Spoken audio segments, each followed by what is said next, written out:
This is TWiT. So I believe that it's doomed.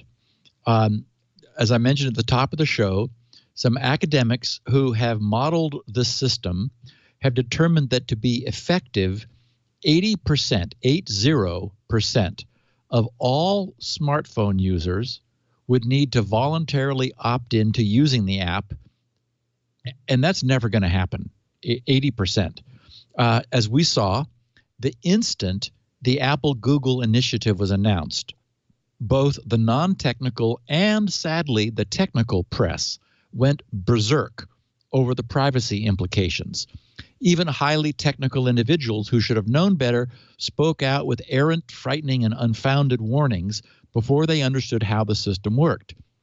This podcast looked at the system's technology carefully and understood exactly what and why the Apple-Google team had designed it as they did. And we found that the API itself absolutely protects the user's privacy. But in practice, that doesn't matter at all. That is, the fact that you really can trust it. For one thing, as we've discussed since then, health officials really do have a need to collect real-time geographical location data as part of a workable system. Adding the where you were when it happened would go a long way toward making up for a lack of pervasive use of an application. For example, if only a few people in a large gathering were app-enabled, and it was determined from the app that that was the most likely infection event, then a call could be put out for other non-app-enabled people who were also present at that event to take the necessary precautions. As we noted previously, the importance of knowing where, which Apple and Google scrupulously avoided using, has already occurred to the state of Utah, who has created a much more useful solution, which is also necessarily much more invasive. Even though it was thoughtfully designed with things like immediate user deletion of all data and short-term self-expiring location data. The simple truth is a short-term sacrifice of privacy is required for spreading events to be located and managed. Even fully human-mediated contact tracing is by definition a short-term sacrifice of privacy. Someone whom you've never met and don't know anything about needs to interview you to determine everything you're willing to share about where you've been, what you've done, and who you've been in contact with for the previous 2 weeks. And that better be pretty complete. Yeah. Yeah. Yeah, don't exactly. lie. That's a massive imposition on one's privacy. Right. But it's what's necessary. It's what works.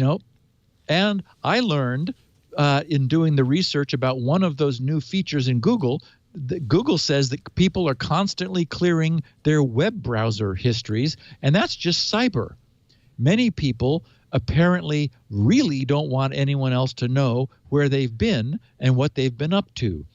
And at least when interviewed by a human contact tracer, someone can choose to elide anything they're embarrassed to share. But you can't do that with an app.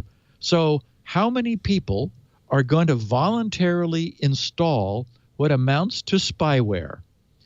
As we well know, many people also have an inherent mistrust of the government and its motives.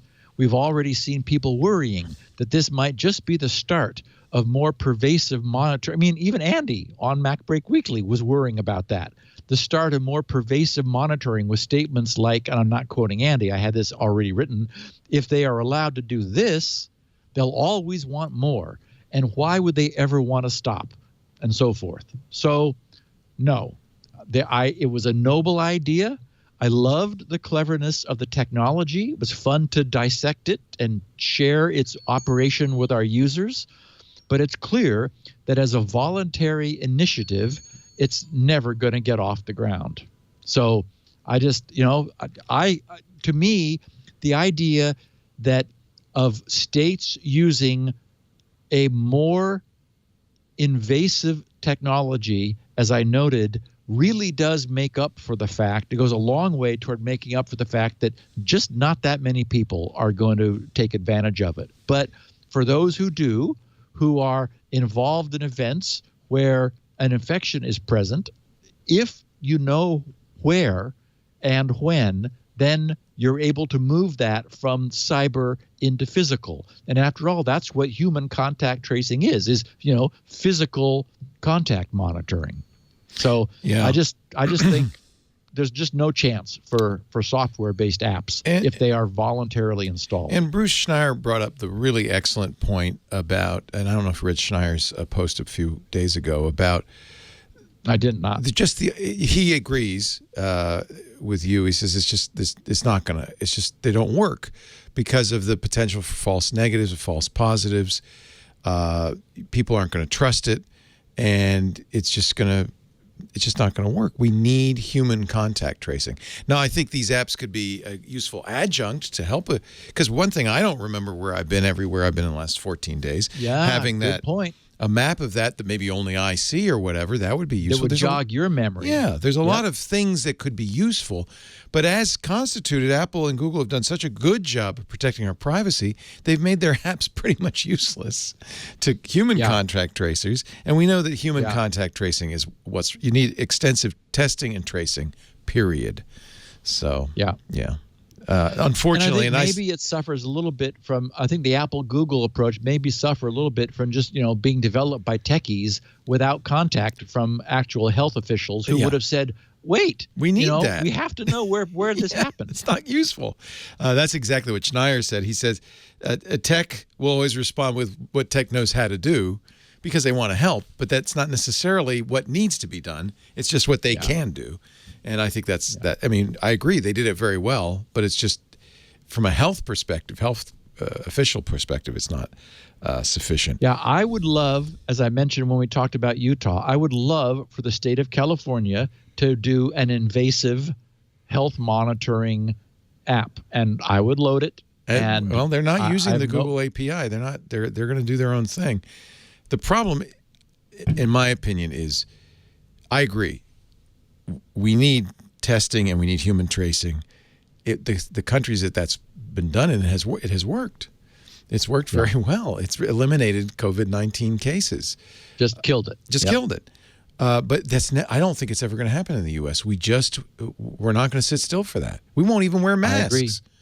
I agree. This is a country founded on individual liberty, and it's inconsistent with what is necessary to stop the virus. That's why there's all the emphasis on, well, let's get a vaccine, because they know there's nothing else that's going to work. Right. And what that means is many, many, many more people will die. We'll have many more, go back inside. It's not over. And then coming out and going back. And it's going to be a bit of a seesaw for a little while.